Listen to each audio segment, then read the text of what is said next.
Halo semua, perkenalkan nama saya Farhan Tirta Amarta dengan NIM 122370062. Jadi di sini saya akan membagikan apa yang saya dapat pada mata kuliah valuasi tambang minggu kedua. Jadi valuasi itu adalah suatu proses untuk menentukan nilai ekonomi dari suatu aset. Dan valuasi tambang adalah suatu proses yang dilakukan untuk menentukan nilai ekonomi dari suatu aset pertambangan. Lalu ada parameter analisis keekonomian. Parameter ini meliputi harga awal, tingkat suku bunga, pemodalan awal, lalu ada nilai tukar uang yang digunakan untuk transaksi, lalu selanjutnya ada investasi.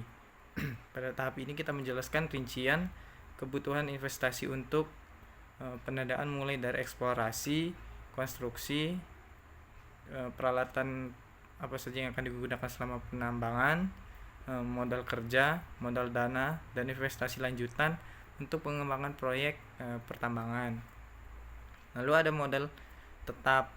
Modal ini hanya dikeluarkan sekali. Lalu ada modal kerja, modal yang dikeluarkan selama proses operasi pertama sebelum mendapat keuntungan. Lalu ada sumber dana. Sumber dana ini kita dapat melalui pinjaman, modal sendiri atau dari investor. Lalu ada perkiraan biaya modal.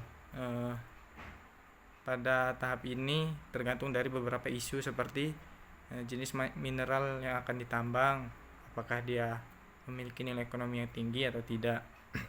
Lalu ada metode penambangan, apakah dia menggunakan metode penambangan open pit atau dengan underground.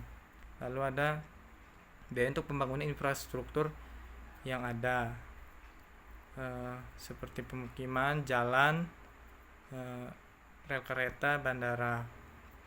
Lalu ada sumber air dan listrik.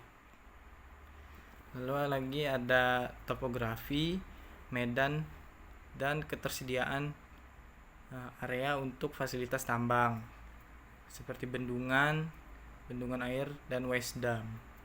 Lalu ada cuaca dan iklim. Lalu ada juga biaya produksi. Biaya ini menjelaskan biaya yang dikeluarkan selama tahap produksi, meliputi biaya penambangan, pengolahan, biaya lingkungan, dan keselamatan pertambangan, biaya pengembangan masyarakat, biaya tenaga kerja, overhead, dan lain-lainnya. Lalu ada estimasi biaya penambangan. Yang pertama dengan metode surface mining, yang ada estimasi biaya penambangan. Jika dia menggunakan surface mining, ada target produksi, stripping ratio, profil jalur angkut, dan estimasi powder factor. Menggunakan metode underground mining meliputi desain area kerja underground, menghitung biaya awal, pekerja, persediaan untuk produksi dan operasi, lalu menetapkan biaya peralatan, upah, dan persediaan ke parameter biaya untuk estimasi modal dan biaya operasi. Lalu membandingkan estimasi biaya terhadap ekspektasi pendapatan atau keuntungan yang ingin kita dapatkan nanti. Lalu sekian yang dapat saya sampaikan. Sampai jumpa di video selanjutnya.